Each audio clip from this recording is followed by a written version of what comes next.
Good day to you. This is Joyce from Medusa Was Framed, and thank you for joining me today. Today's video is an extension of my previous investigation into a line that I discovered linking Jekyll Island, Georgia, all the way up to Benton Harbor, Michigan, and all the interesting things in between it, running through both the Georgia Guidestones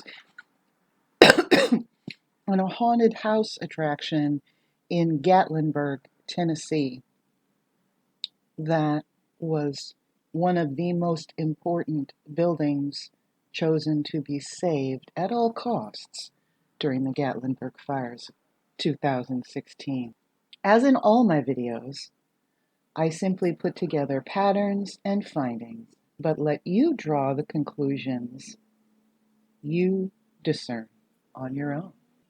Today we start where the last video left off, at Benton Harbor, Michigan, and its curious associations with two other coordinates along Lake Michigan, along the same extension of those lines, taken out further to cross the globe, that will stimulate your curiosity even farther.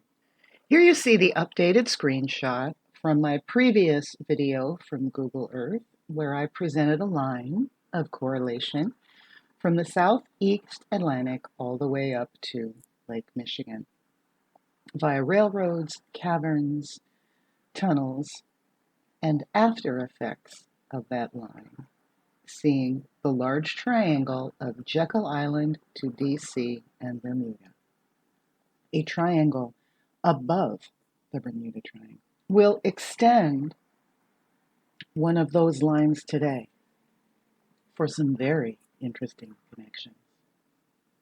So let's start by returning to Benton Harbor. Originally part of its sister city across the St. Joseph's River, Benton Harbor was reorganized and named after one of those manifest destiny proponents, Missouri Senator Thomas Hart Benton. Standing on the north side of the St. Joseph River, it was originally part of the larger area of St. Joseph's or St. Joe. A harbor of notable construction with a double lighthouse pier, this waterway banked the largest non-citrus fruit water shipment in the United States at the time. Notorious as well, this getaway destination for the Chicago gangland mobsters, Al Capone is known to have held court at the Vincent Hotel in Benton Harbor, along with his allies and lieutenants, via underground passageways.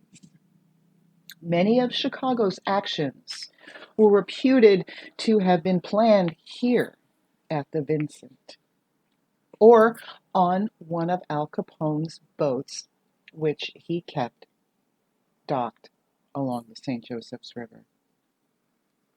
Equally notorious here was a Christian cult known as the Israelite House of David that offered an expansive amusement park, some of which still stands today in what is now St. Joseph's.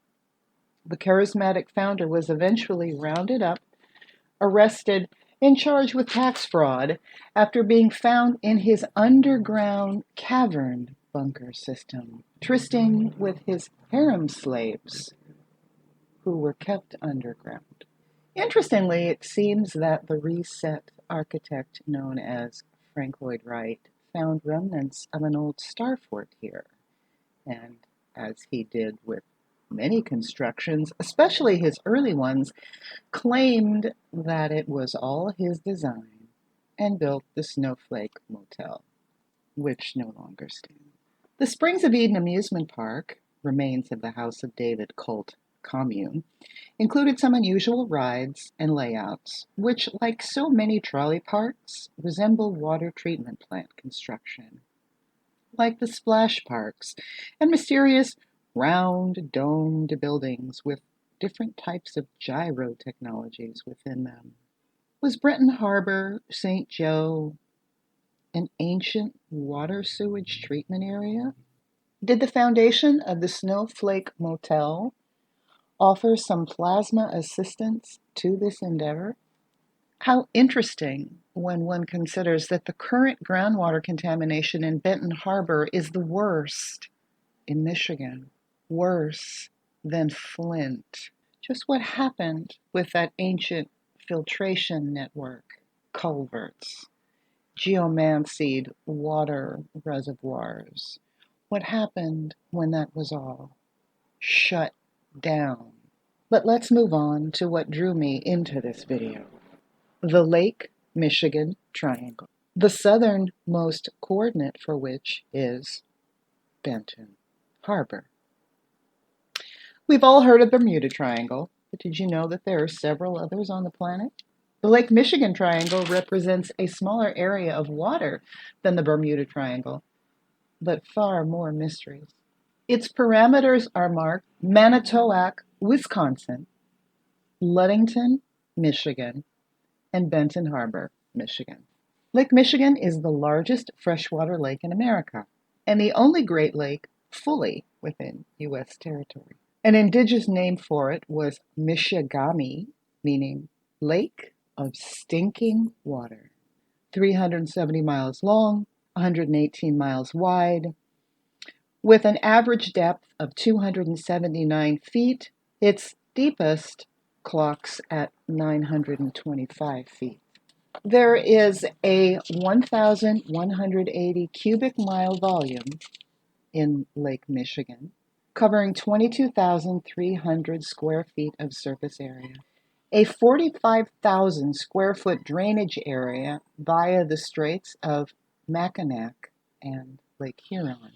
The first people of the area around Lake Michigan were the Ojibwe, also known as the Chippewa, the Adawa, also known as Ottawa, and a city you might recognize the name of, and the Potawatomi, also known as the Dowewadami. In 1679, the Le Griffon made her maiden voyage to find the Northwest Passage to connect China and Japan.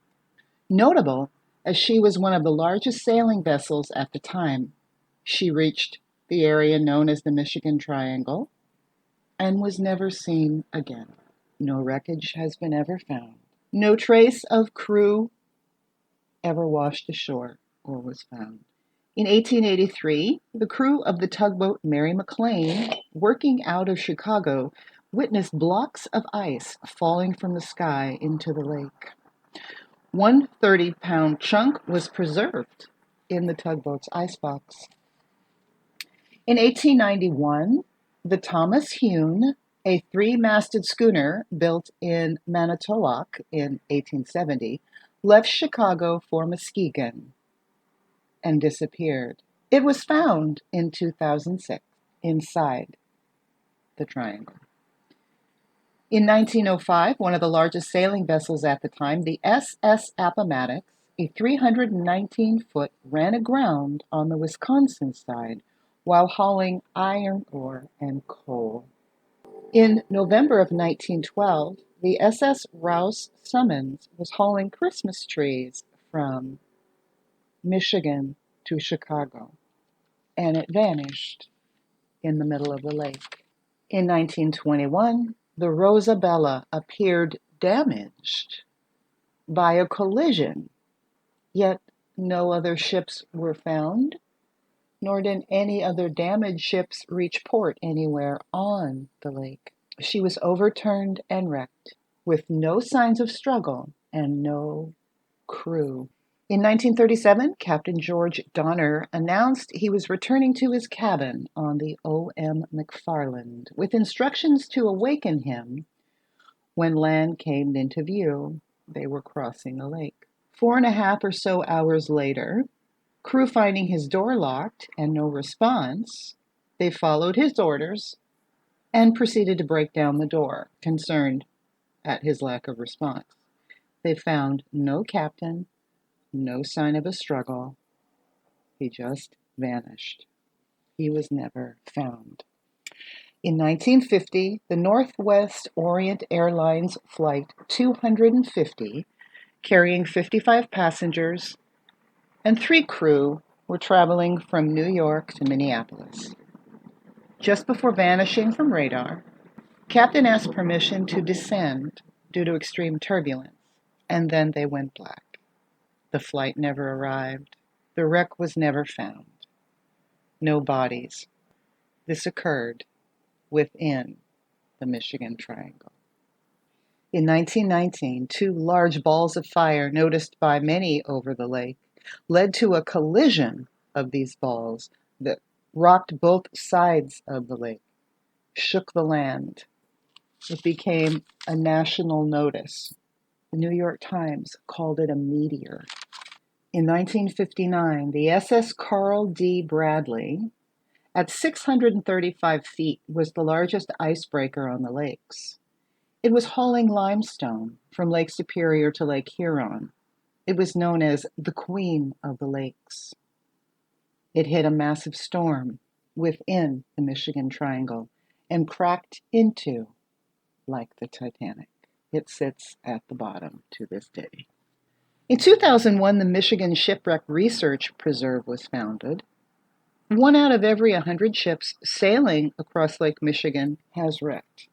At least 300 have been found. The Lake Michigan Triangle was first referenced by Charles Berlitz, who wrote of his spooky similarities to the Bermuda Triangle. In 1978, a 23-year-old college student, local, familiar with the terrain, by the name of Stephen Kubacki, set out on a solo cross-country hike. He never showed up at his planned destination. Days later, snowmobilers happened to find his camp and his footprints that simply stopped in the snow. On May 5th, 1979, he awakened in a grassy field in Pittsfield, Massachusetts, wearing a shirt and tag from a marathon he didn't remember running, with a backpack full of unfamiliar clothes and maps to locations he doesn't remember traversing. He had no memory of his lost time. Now let's talk about the anchors for the Michigan Triangle. Manitowoc, Wisconsin. The name in Ojibwe means dwelling of the Great Spirit. First white folk noted here were the French in 1673, setting up missions. And the Northwest Fur Trading Company established a post here in 1795. Like everywhere else, deals were made with the indigenous. Treaties were abused and ignored. Land being handed over to European settlers before the closing of treaties to make right with the indigenous. The Oneida, Munsee, and Ojibwe were completely cheated out of their land and essentially replaced by Canadians, Germans, Norwegians, British, and Irish. In 1847, a schooner building company was opened on the Manitowoc River. On September 5th, 1962, a 20-pound piece of Sputnik 4 crashed in the city of Manitowoc. It was originally a sundown town, meaning black folk could not be seen on the streets after sundown or subject to arrest or worse. It has an interesting lighthouse and courthouse and harbor. The Manitowoc Breakwater Light, we are told, was built in 1839 and modernized in 1918. It stands 35 feet tall. The Rowley Point Light, we are told, was built in 1884, standing 113 feet tall, one of the tallest and brightest on all of the lakes. Now let's move across Lake Michigan to Ludington, Michigan. Mouth of the Pierre Marquette River. It has Big Sable Light and North Breakwater Light. It's also home to the SS Badger, a car ferry to Manitowoc, the largest car ferry extant in the United States. The city of Ludington also has many golf courses and we know about golf courses and what are referred to as Indian mounds. Ludington is the fifth most popular tourist destination in Michigan. The city formed after the Ludington sawmills were created and then realized they needed to create a shipping port. Or did they? Was the shipping port there? Did they find it when they founded it, along with the lighthouses? In 1897, the first steel car ferry was constructed, the Pierre Marquette. Who constructed the first steel car ferry in 1897? Was that also found? It was named after the French Jesuit missionary who founded Michigan's first white settlement, Sault Ste. Marie, a wonder of canal building, lock building, geomancy, and movement of earth and water. Pierre Marquette died in Ludington, Michigan in 1675. This first steel car ferry construction began what turned into a massive fleet that continued to assist in the shipment of rail cargo and expanded to carry cars. In the mid-1950s, Ludington was the largest car ferry port in the world. That's less than 100 years, and they managed to do all that. There's only one car ferry left, the SS Badger. It carries 620 passengers, 180 cars, and travels 18 miles an hour on its 4-hour journey across to Manitowoc. Both of the Ludington lighthouses are within Ludington State Park, which is the #1 park in Michigan, offering 7 miles of shoreline.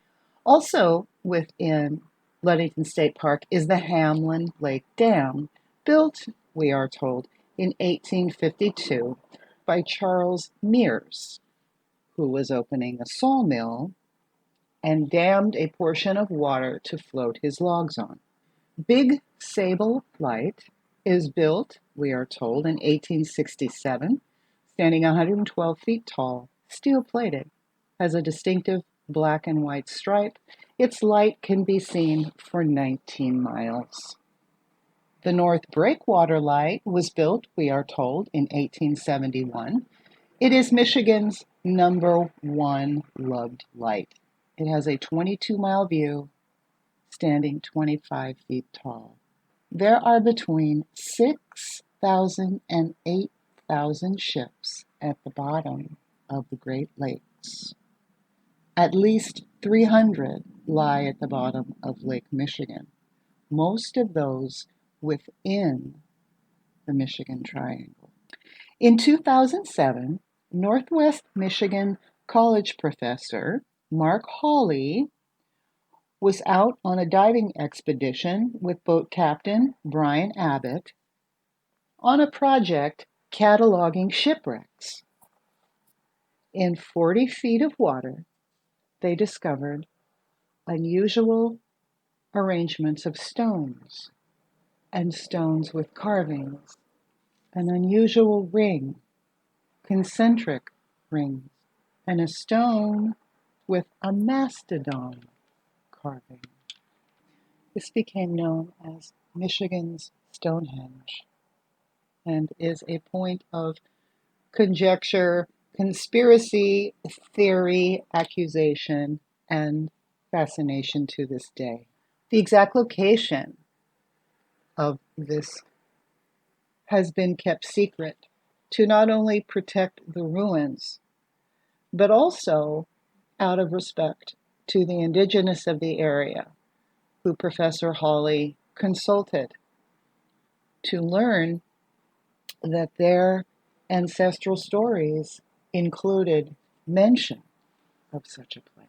Look at Lake Michigan on Google Earth. You don't see much. Now, if we extend the top of the Benton Harbor line on the Michigan Triangle, northwest and southeast, we hit 3 star forts. Fort Snelling in St. Paul, Minnesota, Fort Megis in Perrysburg, Ohio, and Fort Ligny in Ligny, Pennsylvania. Now, if we keep that line going and we connect to the top line of the triangle that I saw connecting DC with Jekyll Island and Bermuda, and we keep going through the expanses of water, we end up at Nahoon Reef in East London, South Africa. Now, before we go down to South Africa, let's just take a moment and look at the new triangle that's created from this extension. A triangle that runs from Georgia up to Lake Erie. What do you see there? What might you find there? Take a look.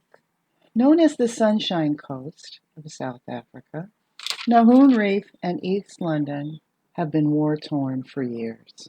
It's a famous surfing destination, world famous, and even more world famous for the great white shark attacks that the surfers. There is a lighthouse with a view of 8 nautical miles.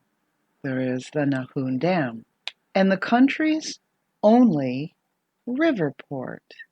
The country's only river port on a direct line that runs across the globe to the river port at Benton Harbor. This area, originally known as Port Rex. In 1870, the port began operations, and that's how it's written. It began operations because they found it. In 1935, a double-decker bridge was built over the Buffalo River, the only one in Africa. Oh, really? Also there in East London is one building left from an old Starfort compound that was known as Fort Glenmorgan. It's now a maximum security prison. What's left of it is an arsenal. There is a daycare center within blocks. There's also a zoo, and we know about zoos, how geomancy and mysterious construction is often hidden. An extensive river harbor, a water treatment plant, an old star fort, insanely sophisticated bridges for the time, and a lighthouse on the same line as Benton Harbor that connects other surf ports in the central. So you know about the Bermuda Triangle, and now you know about the Michigan Triangle. Have you heard of the Bennington and Bridgewater Triangles in New England? New England author Joseph A. Citro made first mention of the Bennington Triangle in Vermont when detailing cases of missing people between 1945 and 1950. This is not a gridded out clear parameter region like other triangles, but simply a radius moving around Glastonbury Mountain with general parameters that touch on the towns of Bennington, Woodford, Shaftesbury, and Somerset, Vermont. This was once a thriving area full of logging towns. Now these areas essentially are ghost towns. In 1945, 74-year-old hunting guide mowed ribbons while out on the path with hunters, moved ahead to check the trail after a rain before they proceeded. This was a man who knew the land and was a trail guide, had been a trail guide for many years. He never returned, and his body was never found. In 1946, 18-year-old Paula Weldon set out on a solo hike. She was seen leaving, met and seen on the trail, and that was that. In 1948, 26-year-old Betty Fraser was headed home on foot from a local bar. Several noted her walking in a zombie trance-like state along the road and was reported as comatose when concerned neighbors got in their car and drove out to offer her a ride home. She was non-responsive to recognizing them or to their requests. There was a body found 6 months later that was suspected to have been hers, but given the time, there was no way to check to make sure that it was. In 1949, James Tedford, a veteran living in a veteran home, took a trip on the bus to visit friends. The bus made a stop in Bennington for food, bathroom, and leg stretching. James was seen getting off the bus, but never returned.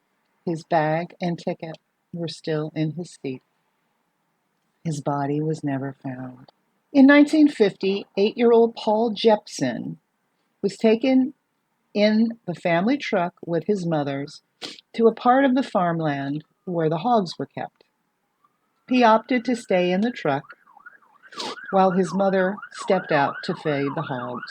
When she returned, she did not find Paul in the truck, but not concerned because she knew he might have grown bored and was familiar with the land, so she went looking around the perimeter for him. Never found him. He never was found. In 1950, 53-year-old Frida Langer was out on a family camping trip. She and her cousin left camp for a hike, but Frida fell and got wet, so asked her cousin to wait on the trail for her while she returned to camp to change her pants. Frida never made it back to camp. In 1951, she was found 3.5 miles from camp, or it is suspected that it was she.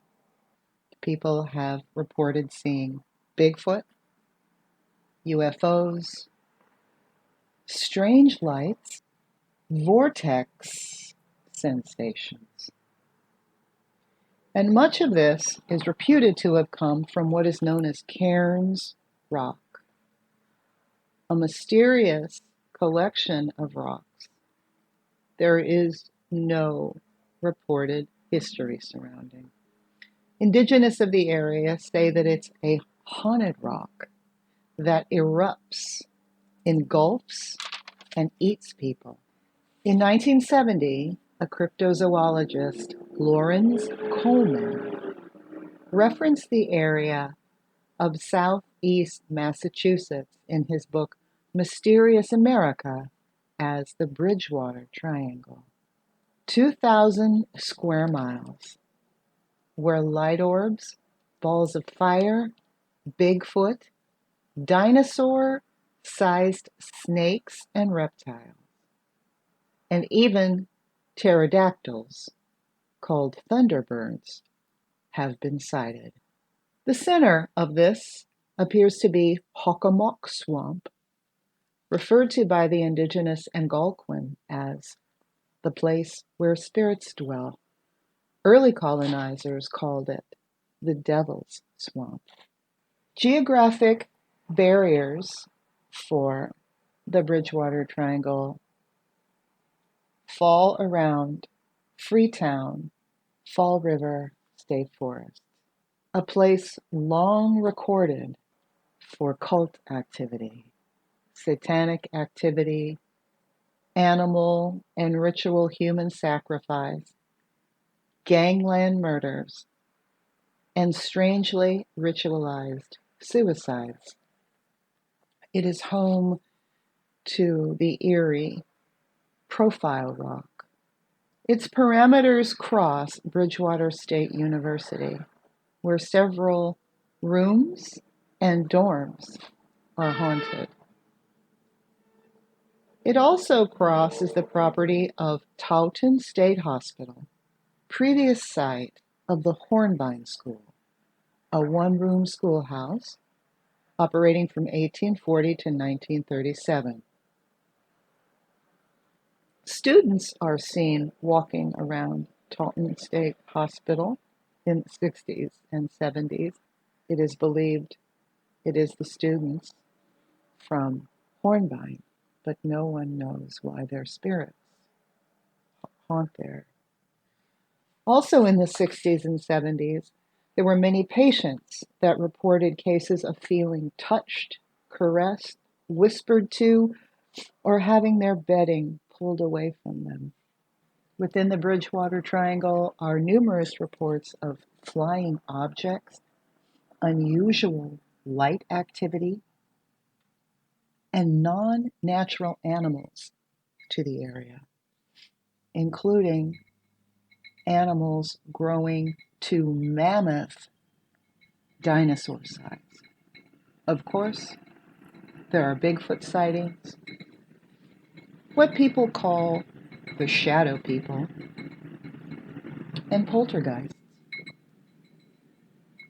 The indigenous story for the haunting of this place involves a curse by the Wampanoag, a group of Algonquin, who cursed the swamp after the colonists they tried to work with in the area were unfair. Part of their curse drew their Pukorigi to the area, a trickster, fool, and confuse the colonists. Interesting, isn't it? All these triangles. And you know what? There are more. There are more mysterious triangles like this. There's one in England, too. And when you start gridding things out, as I have done, triangles keep occurring that show you all kinds of things. But this is what I found this week and what I'm presenting today. And as always, I encourage you to take from this what you wish. I know my last video inspired quite a few people who started looking into things on their own. I applaud and encourage that. This is not intellectual property. Please, if this inspires you, please start digging. Start digging. Start a YouTube channel. Start sharing it. Start using that discerning, problem-solving, pattern-recognizing mind. Hop to it. Have a great time doing it too. And share. This is Joyce at Medusa Was Framed. Thanking you so much for sharing all of this time with me. I hope you enjoyed, and I'll see you next time.